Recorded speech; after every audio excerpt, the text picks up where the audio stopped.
I'm Roman Yossi of the Nashville Predators. I'm Dante Fabro of the Nashville Predators. This is Philip Forsberg of the Nashville Predators. I'm Colton Sissons of the Nashville Predators. I'm Eustace Aros of the Nashville Predators. You're listening to the Renegades of Puck with Crazy Charlie. Welcome to the bunker. Welcome to the Renegades of Puck podcast. I'm your host and captain, Crazy Charlie Saunier. And before we get started with the No Half Step in hockey coverage, first, let me direct you to our home website, renegadesofpuck.com. Once you go to renegadesofpuck.com, you'll learn everything you need to know about the show. Once you're good and educated about the show, that's when you can click on that merchandise tab. It's going to take you straight to our classic logo t-shirt or Pride logo t-shirt, all of our different special event t-shirts, and so much more. All the gimmicks you come to know and love and expect from Renegades Puck, all still available in our online store, whether that's socks, throw pillows, wall art, bed sets. Makes no difference to the Renegades of Puck. Something like 88 different items in our online store.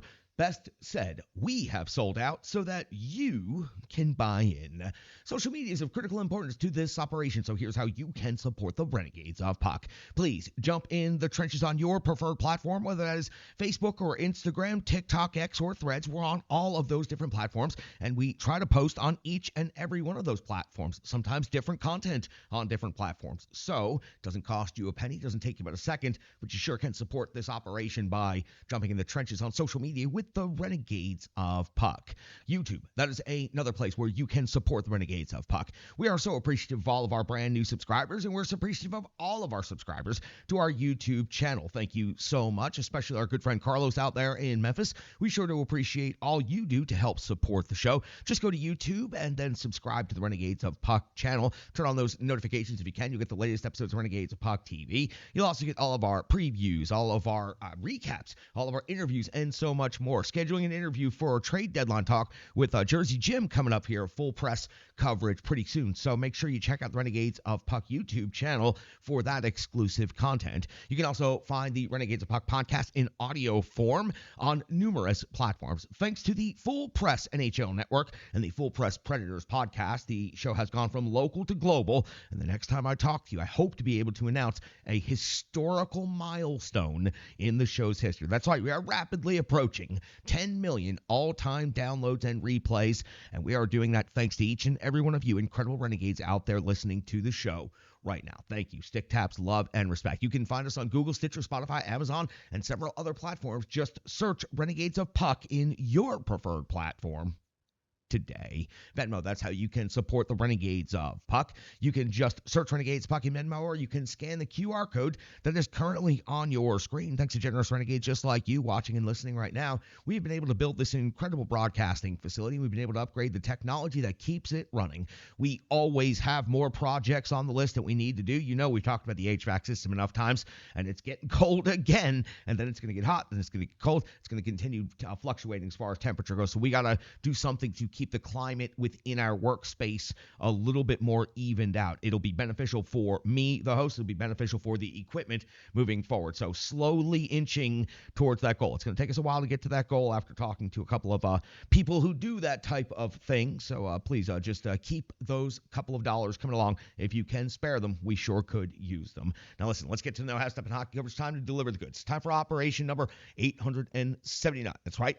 Time for show number 879, and at this moment in hockey history, the Nashville Predators currently find themselves in fourth place in the Central Division after 61 games skated. They have a record of 34, 25, and 270 points, has them 9 points out of an automatic qualifying playoff spot, which would be third in the Central, 11 points out of first place, and currently 7 points ahead in a wild card spot. The Nashville Predators on home ice also now have a winning record of 16, 15, and 0. They have scored 194 goals on the season. They've given up 189. They have a goal differential of +5, a positive goal differential for the first time in quite a long time. The Preds' next opponent is the Colorado Avalanche at Bridgestone Arena. We'll drill down on the matchup here in just a second, but we'll take this opportunity to update you on the entirety of the standings in the Central Division and, of course, in the wild card, which is becoming of critical importance to the discussion here for this Nashville Predators team.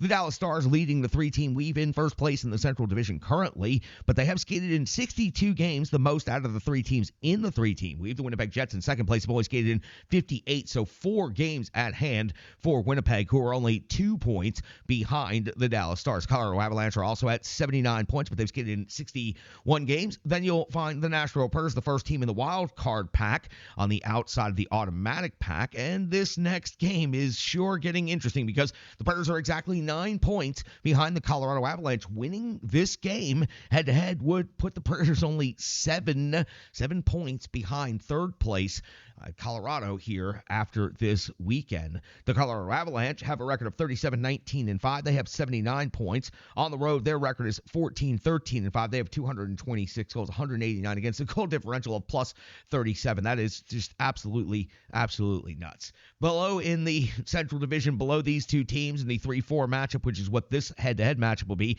you'll find the fifth place St. Louis Blues with 63 points. Currently on the outside of the wild card looking in, the Minnesota Wild in the same situation with 62 points. The Arizona Coyotes falling off of a cliff with 51 points, and the Chicago Blackhawks are already out of it with 35 points. They've been out of it since, they dropped the puck on the season in the wild card race, and this is getting fascinating quick. The LA Kings still hold wild card 1, 70 points. The Nashville Predators also at 70 points hold wild card 2 due to tiebreakers, and it is games played is the tiebreaker. Preds have played 2 more than LA at this point.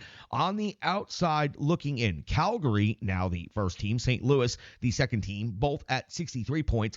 A 7-point cushion has opened up for the LA Kings and the Nashville Predators over the wild card race. Now, things are, of course, going to tighten up here and probably very soon, but it's pretty amazing to look at this moment in time and see that the Predators have a 7-point cushion on a playoff spot after 61 games played this season. All right, that's got you updated on the standings from the Central and, of course, the wild card. Now, let's talk about the Nashville Predators, then let's talk about the Colorado Avalanche, then let's talk about the Nashville Predators and the Colorado Avalanche. The Nashville Predators, after this game against the Avs, will face off against the Montreal Canadiens on Tuesday night on home ice. That'll be closing out the regular season series against the Canadiens. Thursday versus the Buffalo Sabres. Saturday at Columbus, the first meeting of the season between the Nashville Predators and the Columbus Blue Jackets. Sunday in Minnesota. So Columbus, Minnesota, back-to-back Saturday and Sunday. And on the 13th of March in Winnipeg. That's going to be another very, very big Central Division game. Now, these two teams have come together one time already this year, and they will meet one time after this. So this is the hinge game of the regular season series between the Nashville Predators and the Colorado Avalanche. They met back on November the 20th. It was the Predators scoring the 4-3 victory on home ice. UC Saros went to 26 out of 29, picked up victory. Philip Forsberg picked up 2 goals.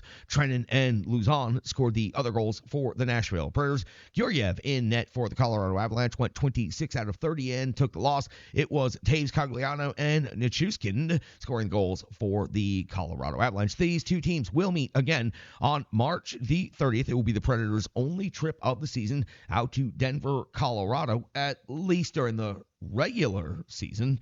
There is a possibility these two teams could meet for a best of 7 somewhere down the road, depending on where the Preds would finish, who would be the wild card, which bracket they would cross over to. These last 20 games are going to be so damn fascinating to cover.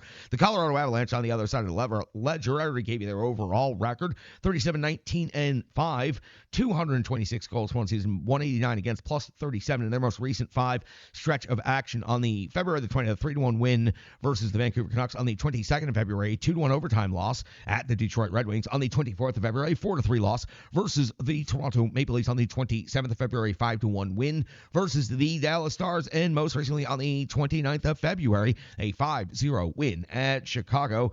And it was the backup goaltender getting the shutout in that one. So Georgiev getting the rest, expected to get the start in this next game at Bridgestone Arena. Now, when we take a look at the matchup, the numbers, and the rankings between these two teams, a whole lot of impressive statistics for this Colorado Avalanche team. As a matter of fact, 4 of the 6 major statistical topics that we talk about in this particular block are all top 10 metrics, and one of them is the overall best for this Colorado Avalanche, just setting you up for what this matchup is going to look like. goals for, 3.67 per game for Colorado, is the best overall in the NHL. Again, 226 total goals on the season in just 61 games. The Nashville Predators, 3.15 goals per game is a respectable number. It's 15th in the league. It's just below the middle part of the league. In goals against, now listen, the Avs score a lot, but they do give up some. 3.08 per game is 16th in the NHL, right there in the middle of the pack, while the Nashville Predators are giving up 3.10 per game. That is 17th overall in the NHL. In the shots on goal category, it is the Colorado Avalanche with 32 on net per game. That's 9th best in the NHL. And 31.1 for the Nashville Predators is 13th. In the shots against category, Predators giving up 30.4 per game is 19th. Colorado only giving up 29.4 per game. That is 7th best in the NHL. When it comes to special teams, it is not going to be a surprise when you hear the following statement. The Colorado Avalanche have the better special teams units in both of these statistical metrics. The power play for the Nashville Predators, though, converting at 19.1%. That's 21st in the league. 40 scores on 210 opportunities. The Colorado Avalanche power play, 24.1%. That is good. 7th overall in the NHL. 52 conversions out of 216 opportunities. Staying on the Colorado Avalanche side of things, their penalty kill is their lowest rated metric. The only one of two outside of the top 10. 81.1% is their kill rate. 11th best in the NHL. Oh, yeah, they're so far outside the top 10. 38 power play goals against the season. Nashville Predators, 76% kill rate, 26th in the league. 46 power play goals against. Listen, every team has incredibly high-skilled individuals, so we always like to go down the top 5 scorers before we talk about a potential goaltending matchup. But this is just gets ridiculous every time. The Colorado Avalanche, I understand what everyone's opinion is about the Edmonton Oilers and about McDavid and Draisaitl and how they're the most dominating duo in the NHL. But I have got to tell you, when the Nashville Predators face off against the Colorado Avalanche and McKinnon and Rantanen are out there on the ice and they're both healthy, that is the duo that I actually fear more than the Edmonton Oilers. That has not always been the most popular opinion of mine on the internet, as people like to argue and joust just about everything. But Nathan McKinnon for the Colorado Avalanche, 36 goals, 64 assists, 100 points on the season right now. Philip Forsberg, leading the Nashville Predators, is 39 points behind McKinnon. Rantanen, 31 goals and 46 assists for 77 points. Makar, 13 and 51 for 64. The 3 top scorers for the Colorado Avalanche would be ahead of Philip Forsberg, but they would be ahead of so many teams across the board if you talk about it. They have such an incredible offense. Nichushkin's got 22 goals and 20 assists for 42 points. Taves at 11 and 23 for 34. Again, McKinnon at 100 points already this season. Philip Forsberg for the Nashville Predators closes out Phil Brewery with 29 goals now on the board, 32 assists. Still has a reasonable shot at 40 goals this season. 61 points on the season, maintaining his point per game pace. The captain, Roman Josi, has reached 60 points. His breakdown is 15 goals and 45 assists. Back-to-back 3-point games has Roman Josi climbing quickly towards the scoring lead for this Nashville Predators team. Gus Nyquist is up over 50 points now, 16 goals and 35 assists for 51 points. Takes 3rd overall on the team in scoring. Ryan O'Reilly drops to 4th on the team in scoring, 21 goals, 29 assists for 50 points. And Tommy Novak in 5th on the team in scoring, 12 goals, 20 assists for 32 points. Anticipated goaltender matchup, and this is a saucy one. UC Saros, 25, 21, and 2, and 907 save percentage, 2.86 goals against, average 2 shutouts on the season. Unbelievably hot as of late. We'll talk about that more throughout the show. Georgiev for the Colorado Avalanche, a incredible record, 31, 14, and 3, a 900 save percentage, 2.88 goals against average, also 2 shutouts on the season. These two goaltenders met back on November the 20th at Bridgestone Arena. It was UC Saros picking up the victory in that one, giving up 3 goals. Georgiev gave up 4. The Preds won 4-3. Forsberg was the dominant force in that game with 2 goals for the Nashville Predators. That's got you all set up for this big-time Central Division matchup. Again, the Nashville Predators on a 7-game winning streak could really make things start to look very interesting with another win in the Central Division against Colorado Avalanche on Saturday. Make note of the special start time, not the traditional 7, 5 o'clock local start time. So make sure you make a note of that. Also, make a note of this. The Reverse Sports full game recap is coming up next on the Renegades of Puck podcast. Hockey players are as unique as the game itself, and your uniform should be tailored to fit you. Rebirth Sports is your sports apparel tailor. From shells, bags, warm-ups, hats, hoodies, branding, and more, let Rebirth Sports be your custom hockey tailor. And don't forget to tell them they do more than just hockey. Rebirth Sports on Facebook, Twitter, and Instagram. Rebirth Sport, a match made in hockey. It's now time for the Rebirth Sports full game recap. We go all the way back February 29th of the year 2024 when the Nashville Predators were facing off against the Minnesota Wild at Bridgestone Arena. And as the winning streak is ongoing, head coach Andrew Burnett deploys his lines in a very familiar way. Forsberg, O'Reilly, and Nyquist, Trennan, Sissons, and Glass, Jankowski, Novak, Evangelista, Smith, McCarron, and Sherwood. Your defensive pairings are Yossi and Fabro, McDonough and Chen, Luzon and Carrier. UC Saros gets the start in net. We are just 20 seconds into the game at Bridgestone Arena, and Gustafsson comes up with a save on Michael McCarron. It's the first shot on goal of the game at the 49-second mark of the period. Gustafsson comes up with a save on Philip Forsberg. Teams play back and forth between the circles for a few minutes, and we find ourselves all the way at the 5:15 mark of the first period when Gustafsson comes up with another save on Tommy Novak. UC Saros clocks into the game at the 5:31 mark of the first period, coming up with a save on Merrill. After all, UC Saros did not make a save in the final 20 minutes of the last game that he played. Now, the first 5.5 minutes of this game, so 25.5 minutes without facing a shot, he makes the save. 6:46 of the first period, UC Saros coming up with a save on Boldy. Now, 7:25, Saros is dialed into this game as he comes up with a save on Duhaime at the 8:20 mark of the first period. It's Gustafsson coming with a save on O'Reilly, plus the follow-up by Philip Forsberg at the 9:30 mark of the first period. It's Gustafsson coming with a save on Luke Evangelista, plus the follow-up by Tommy Novak, plus the follow-up by Luke Evangelista, and he just misses the rebound opportunity. Followed the play in, followed his own shot. Good opportunity right there. Unable to get it for the Nashville Predators.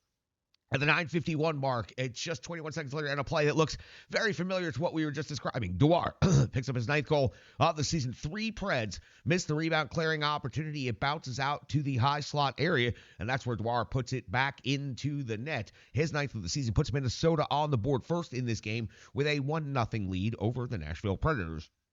But at 10:40, so just in the next minute of play, Trennan comes up with his 10th goal of the season. The net front redirect. Yossi did the work, carried the puck in down low, went along the goal line, and then set up Trennan perfectly right in front of the net at the blue paint for his 10th goal of the season. The Nashville Predators tied this game up at 1 apiece, not even a minute after Minnesota gets on the board, but only 8 seconds after that, it's going to be Cole Smith at 10:48 of the first with his 8th goal of the season. Right off the face-off, goes into the offensive zone and outworks 3 defenders and finishes in close range with the jam. An incredible individual effort by Cole Smith in this particular situation. His 8th goal of the season puts the Predators on top for the first time in this game, now leading 2-1. 13:43 of the first period. It's Gustafsson coming with a save on Luke Evangelista at the 14:21 mark of the first period. It's UC Saros coming with a save on Rossi at the 18:30 mark of the first. Saros a save on Brodin at 19:24. Gustafsson a save on Glass. That would do it for the first period. The slow feeling out process. Minnesota gets on the board first. Nashville responds immediately with 2.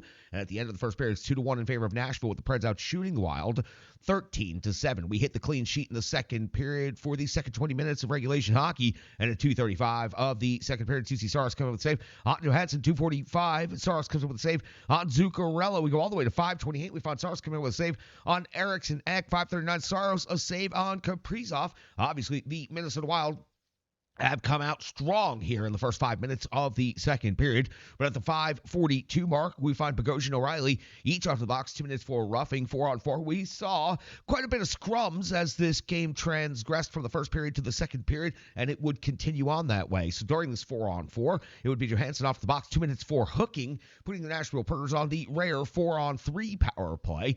Gustafsson comes a save on Forsberg, and then a save on Yossi, and then another save on Forsberg before the end of the Nashville Predators power play. Back to 5-on-5 hockey, but only for a brief time because at 9:35 of the second period, it's carry off to the box, 2 minutes for holding. The Nashville Predators put up an absolutely outstanding penalty kill display right here, not giving up a single shot on goal against. We hit the 12-12 mark of the second period, and it's Gustafsson coming up with a save on Tommy Novak, the 12:49 mark of the second period. Zuccarello McCarron off to the box, 2 minutes each, different penalties, roughing and unsportsmanlike right here. The continued scrums after the whistle, 14:09. It breaks into a full-on fight. Luzon and Middleton with a 5-minute each penalty, and it would be Luzon getting bloodied by Middleton in this exchange. At 14:52 of the second period, Forsberg's off to the box, 2 minutes for slashing, and the Nashville Predators once again, just an absolutely outstanding penalty kill for the second time in this period, not giving up a single shot on goal against. At the 17:23 mark of the second period, Lucine's off to the box, 2 minutes for interference, putting the Nashville Predators back on the power play for the first time in quite some time, and it's going to be Philip Forsberg cashing in. This wrist shot had some good power behind it, because when it does ricochet off a leg, that's one hell of a ricochet. Finds its way into the net for Philip Forsberg's 29th goal of the season. It comes on the power play, and it puts the Nashville Predators now up 3-1 in this game after being down 1-0 in the first period. So February coming to a close on the 29th of February with Philip Forsberg's 29th goal on the season. At the 18:56 mark of the second period, UC Saros coming up with a save on Rossi. At the 19:07 mark of the second period, it's UC Saros again coming up with another save on Rossi. At the end of the second period, the Nashville Predators are out shooting the Minnesota Wild 19-17, but the Wild have certainly picked it up there. 10 shots on goal in the second period. UC Saros had to remain strong. 1:06 into the third period, it's Gustafsson coming up with a save on carry at the 1:32 mark of the third period. It is the captain, Roman Josi. He's having another one of those everything games. This time his 15th goal of the season comes off of a drive to the net, but then he delays, holds, pulls off to the side for a sharper angle, and snipes. An even more difficult shot to complete, but the captain, Roman Josi, was looking for that space, and he got it as he froze Gustafsson.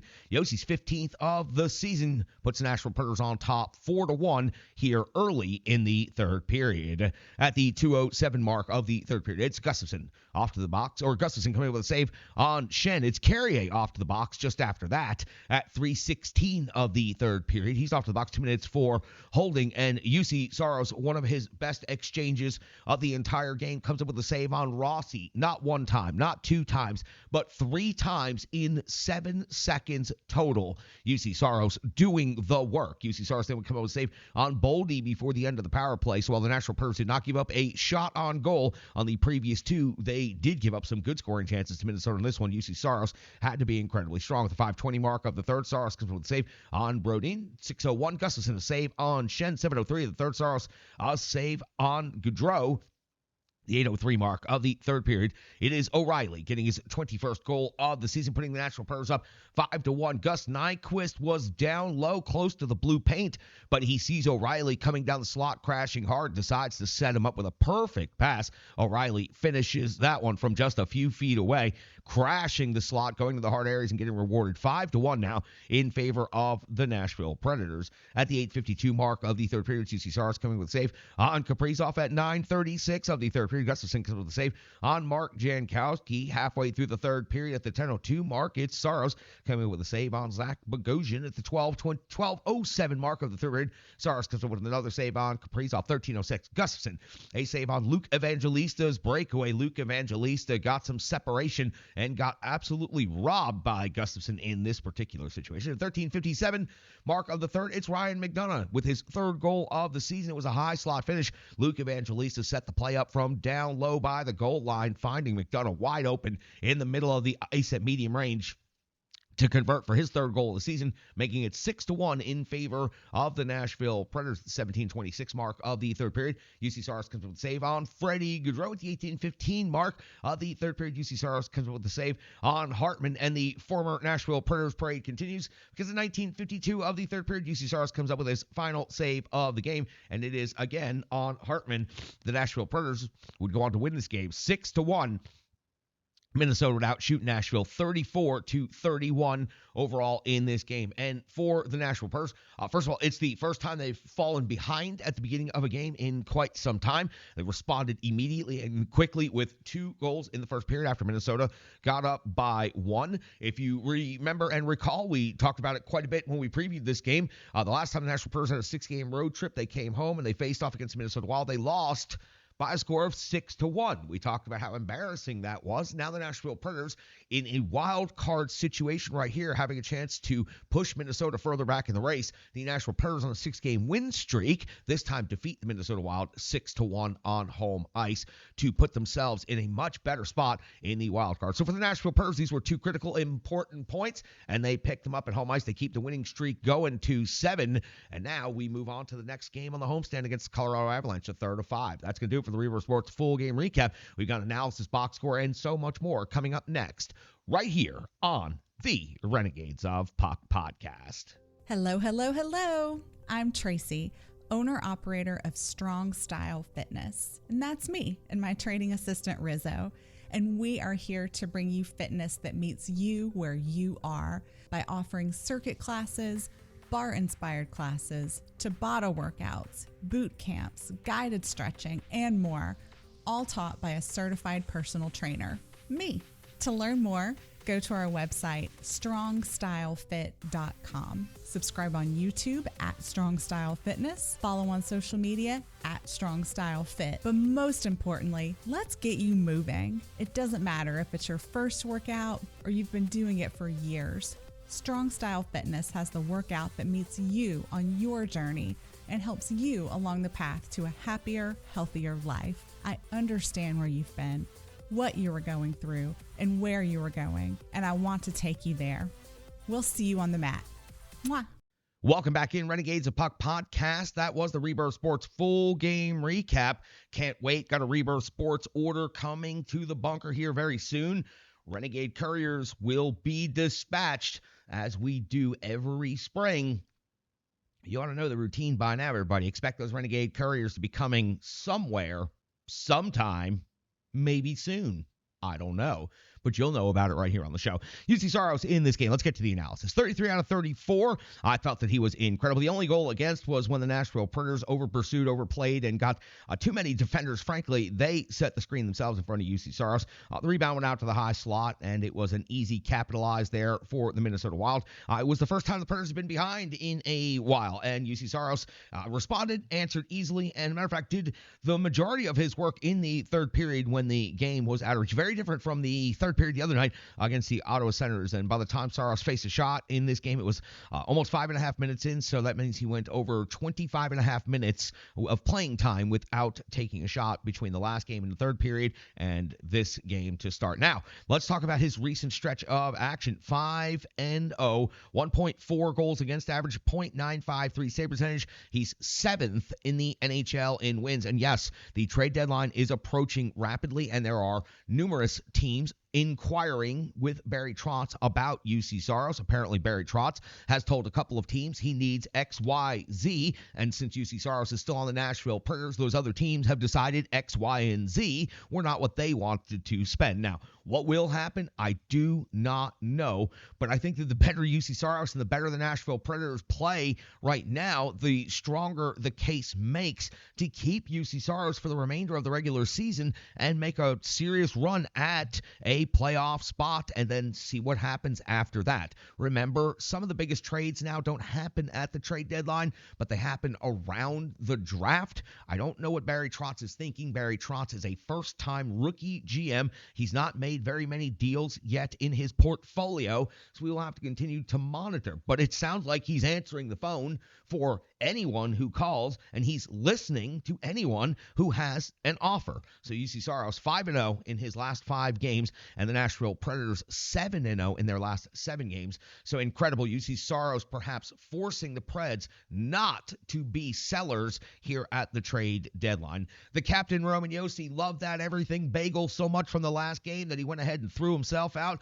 Another everything game. Incredible by the captain. 6 points in the last 2 games. now has him up to 60 points on the season. A goal, 2 assists in this one, and I calling it an everything game because of what he's been doing out there on the ice the last couple of games. This time, he gets an assist. He drives down low to the net and sets up Trennan right there at the blue paint for a perfect chip in. His goal is another drive to the opposite side of the net. Gets in close, pulls the puck back, delays, holds, snipe, sharp angle. Incredibly high skill all the way around for the captain Romaniosi. He's at 60 points on the team. He's 1 point behind the team lead. He's 1 point off of a point per game pace, and he's well on his way to another incredible season. I mean, he's not going to continue getting 3 points per game, but these 6 points in 2 games has allowed him to make up some of the ground that he lost maybe early in the season. There's no reason to think that Romaniosi is not going to finish the season with at least 75 points, if not over 80 points with 21 games to go on the season. There's no reason to believe that Romaniosi isn't going to score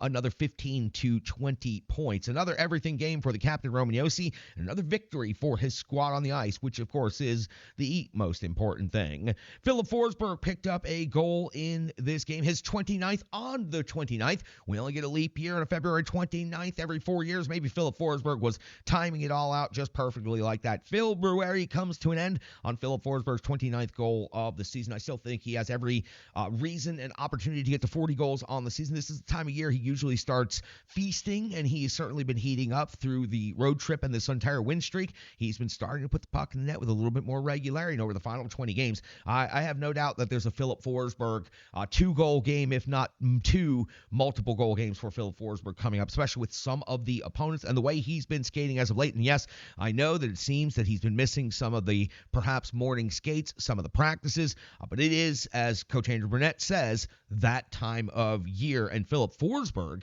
has shown great resiliency and consistency this season in his health in the lineup. Not something he's always been able to accomplish. 6 shots on goal also for Philip Forsberg in this game, led the Nashville Predators.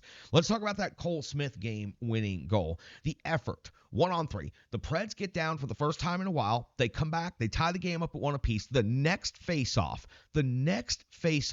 Cole Smith takes that puck, goes 1-on-3, and that wasn't soft coverage there by Minnesota. That was good, hard harassment, stick checks, and all of these things. And Cole Smith fought his way through, maintained possession of that puck, and then beat Gustafsson right there at close range. That is just bringing the jam. That is the essence of no half-stepping in every way for Cole Smith, picking up the game-winning goal in such a manner.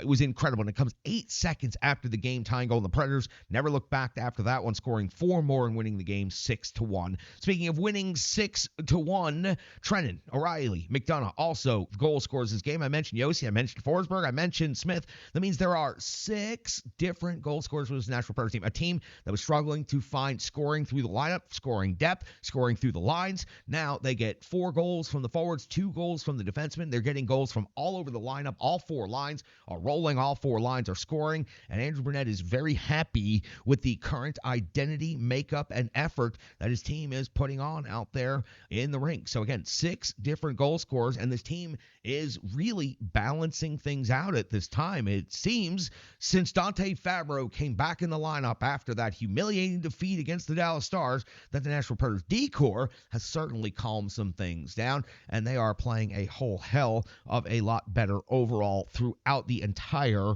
lineup. That's going to do it for the analysis portion of things. I have so many more things I'd like to say, but I don't want the show to be an hour and 30 minutes long. Not this episode, at least. Maybe another day. So let's go and talk to our friend Stripe Digital Solutions. So let's come back at the good, cold, hard numbers under the box score, and then let's close out episode number 879. Right back after this. The digital environment can be quite intimidating, time-consuming, and cumbersome, especially with all those other areas that need attention at your business, and that's why Stripe Digital Solutions is here to help. I know, because that's exactly what Stripe Digital Solutions did for me and the Renegades of Puck. From designing my home website and helping me create my merchandise to special event posters, brand building, and social media management. But it's not just that, it's so much more. Stripe Digital Solutions has helped me every step of the way. From startup to full-time operation, Stripe Digital Solutions has been there to assist and advise every single step of the journey. In today's fast-paced world, the path to success is having a strong digital partner, and nobody is better in the trenches than Brandy and Stripe Digital Solutions. Get the solution before it's even a problem with Stripe Digital Solutions. It is time for the box score. The good, cold, hard numbers, as we like to say. 4 goals come from the forwards. 2 goals come from the defense. 6 goals total by the Nashville Predators. 6 different goal scorers, and they are Philip Forsberg, Ryan O'Reilly, Cole Smith, and Yakov Trenin, Roman Josi, and Ryan McDonough, all with goals in this game. In assists, Roman Josi had 2, Sissons had 2, Nyquist also had 2. Quiet 2 assist performances by 3 different players. This one, Carrier had an assist in this game. Also on the assist side of things, Luke Evangelista and Glass. Luke Evangelista's setup was really a sweet pass from the low-high play to set up one of the Predators' 6 goals in this game. In the shots on goal category, Philip Forsberg, I mentioned it once already, mentioned it again, 6 shots on goal, led the Nashville Predators, 3 for Tommy Novak and 3 for Luke Schenn. Nobody else on the roster with more than 2 in this game, but a number of players did get to 2 shots on goal, which is good. Again, another point towards the balance. In the block shots category, 2 was the magic number. The Predators did not manage to block very many shots in this game in a 6-1 blowout. No need to block a lot of shots. It was Cole Smith with 2 and Jeremy Lauzon also with 2. In the physical element of things, we go straight to Lauzon. Last game, he did not lead the team in hits. He didn't have very many hits at all. You knew he'd respond. 5 hits in this game. Paces the Preds. 4 for Luke Schenn. Nobody else on the roster more than 2. When it comes to your time on ice leaders, again, just to show that Andrew Burnett is rolling all 4 lines, and the lineup is incredibly balanced at this moment in the 7-game win streak. 17:02 is your time on ice leader for this hockey game, and it is Philip Forsberg. 17:01, Ryan O'Reilly. 16:09, Yakov Trenin. So you see how well balanced this lineup is. I'm scanning real quick, and I'm seeing the least amount of time on ice is 10:11 by Cody Glass, and the most is 17:02. So 6 minutes separates your top-end skater time on ice from your bottom-end forward skater time on ice. That is really great balance of rolling the 4 lines. Balance is becoming a word I'm using a whole lot on this episode. In the time on ice on the defenders, of course, Roman Josi, 23:09, led the total team on ice. 22:24, Ryan McDonough. And Alex Carrier chips in another very solid 20:45 of time on ice. On the special teams, the power play for the Preds, 1 of 2 in this game. 2:13 for Philip Forsberg, and also that power play goal. 2:13 for Nyquist and 2:13 for Roman Josi. Short-handed, the Nashville Predators, 3-4-3, perfect. 2 of them didn't give up a single shot against, so give some stick taps to the time on ice leaders from the PK unit in this game. 2:52 for Ryan O'Reilly, 1:49 for Sissons, 1:43 for Smith, and Yakov Trenin. I missed this, 2:58. I forgot to circle that. Yakov Trenin, 2:58, short-handed time on ice. Did a great job out there. The defenders were 3:37 for McDonough, short-handed time on ice, 2:20 for Fabro, 2:18 for Luke Schenn. Again, give them the stick taps, 3 out of 3 on the PK, and they stopped giving up a shot against on 2 of the 3. Now, there was a lot of pressure on that last power play, but the Nashville Predators were able to hold because UC Saros was dialed in. Face-off winning percentage, and the Nashville Predators winning a blowout should be over 50%, but they're below 47.4%. Only 10 block shots. That's an incredibly low number, but again, it was a 6-1 blowout, and the game wasn't all that competitive in the third period. 20 hits in the game, 9 takeaways, 10 giveaways. You know how I feel about being on the bottom side of the takeaway giveaway. I don't like it very much, but the Nashville Predators overall did play a very strong game. UC Saros to wrap up the box score, 33 out of 34. He gave up 1 goal against, 29 even strength saves, 4 power play saves, an in-game save percentage of .971, and worth notating one more time, UC Saros now 5-0 in his last 5 starts, 1.40 goals against, average .953 save percentage, 7th in the NHL in wins, and he has picked up his 25th victory of the season, and all of the numbers are trending in an absolute great direction. Now, let's close this show out. Let's close operation number 879. The previous 6-game winning streak for this Nashville Predators team, which no one thought this team was capable of a 6-game winning streak before the season started. So when they had their first 6-game winning streak, it was quite the surprise. But that 6-game winning streak came to a very sudden conclusion and dramatic conclusion when Minnesota absolutely trounced the Predators on home ice 6-1. So the Predators' first 6-game road win streak came to a conclusion when Minnesota beat them 6-1 at home. This 6-game win streak that they were currently on going into that game extended against the Minnesota Wild 6-1. Now, we talked about after a 5-game road trip, a historic moment in franchise history. These couple of games could have been trap games, teams below the Predators in the standings, the Senators, the Wild. The Predators have come out and responded incredibly. They've done a great job in these 2 games of taking care of these 2 games. The Minnesota Wild was an important game. We talked so much in the preview about how that 6-1 game was an embarrassment, how it really knocked the Preds kind of out of that positive mode and momentum that they were on for a while. Now, I can't wait to see where this takes them. We knew they were capable of a 6-game win streak because they had already done it once. Now they have done it twice, and now they have shown they can exceed and move to a 7-game winning streak, with the Colorado Avalanche coming in at home and then 2 more home games, Montreal and Buffalo, after that. The Predators currently find themselves with a 7-point cushion on a playoff spot and in 4th place in the Central Division after 61 games. After the next game, there'll be 20 games to go in the regular season. If this group of Nashville Predators that are currently playing the style that they are playing and getting the scoring they're getting from throughout the lineup, and they can continue playing that way over the final 20 games, there is no doubt this Predators team will be a playoff team. Will they buy? Will they sell? Will they whatever? I don't know that they're going to do much of anything. The minor league system, the Milwaukee Admirals, they may be the best single team in the AHL. They'll make another run of it. They made it to the finals last year and just missed winning it all. They'll make another run. The Nashville Predators are currently making a run at a wild card spot, and possibly after this weekend against Colorado, maybe even more than that. Will they buy? Will they sell? It's all we're going to hear about, and it's a lot we're going to talk about.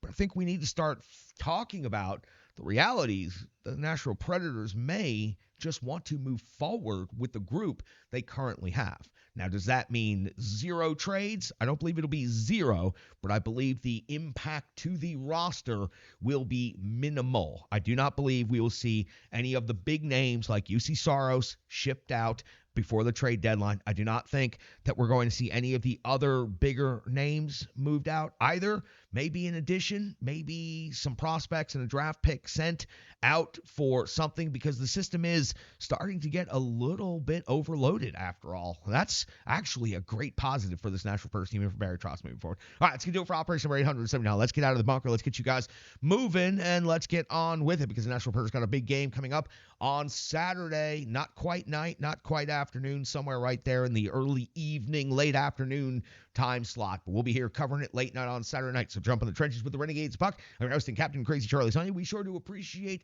your viewership. We appreciate your time. And most importantly, we appreciate each and every one of you. Stick taps, love, and respect.